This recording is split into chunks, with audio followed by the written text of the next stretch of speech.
আসসালামু আলাইকুম। ওয়ালাইকুম সালাম। ভাইজান, অনুমতি দিলে আপনার সঙ্গে একটু কথা বলতাম। ঠিক আছে, বলতে পারেন। অসংখ্য ধন্যবাদ ভাইজান আপনাকে কথা বলার সুযোগ করে দেওয়ার জন্য। তো ভাইজান, সর্বপ্রথমে জানতে চাচ্ছি আপনি কেমন আছেন? আলহামদুলিল্লাহ ভালো। যাক, আল্লাহ পাক আপনাকে ভালো রেখেছে। তো ভাইজান, আপনার নামটা জানতে পারি?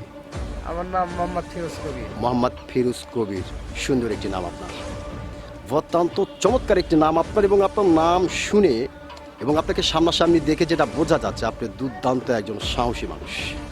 হ্যাঁ, এটা কিন্তু ভাইজান আপনাকে দেখেই বোঝা যাচ্ছে। তো ভাইজান, আপনি কি ভোটার হয়েছেন? জি আমি ভোটার। কোন দেশের ভোটার হয়েছেন আপনি?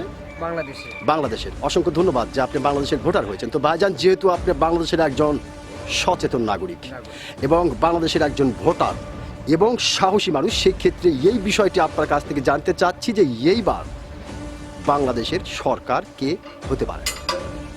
বাংলাদেশের সরকার কি হতে পারে? জি। এখন বর্তমানে মাঠের অবস্থা, বিএনপি আর জামাত দুটোর মধ্যে যে কোনো এক দল আসতে পারে, এটাই। জি জি। দলই দুইটা, বিএনপি আর জামাত, দুইটার মধ্যে যে কোনো এক দল আসতে পারে। দুইটার মধ্যে যে কোনো একটি দল আসতে পারে। আসতে পারে। এই অসংখ্য ধন্যবাদ ভাইজান আপনাকে। তার মানে আপনি যেটা বোঝাতে চাচ্ছেন যে এই মুহূর্তে বাংলাদেশের দুটি দলই তো বড়, সেটা জামাত হচ্ছে এবং বিএনপি। তো নির্বাচন হলে আসলে এটা আমরা দেখতে পারবো যে কে দেশের সরকার হলো। দুইটার মধ্যে যে কোনো একজন তো আসবেই। অসংখ্য ধন্যবাদ ভাইজান, আপনি খুব গুরুত্বপূর্ণ একটু কথা বলেছেন আপনি, এবং মোটামুটি সাহসিকতার সহিত বলেছেন। আমি এই জন্যই কিন্তু আপনার নাম শোনার পরে বলেছিলাম যে আপনি অত্যন্ত একজন সাহসী মানুষ। আপনি কিন্তু আপনার সাহসিকতার পরিচয় দিয়েছেন। অসংখ্য ধন্যবাদ আপনাকে।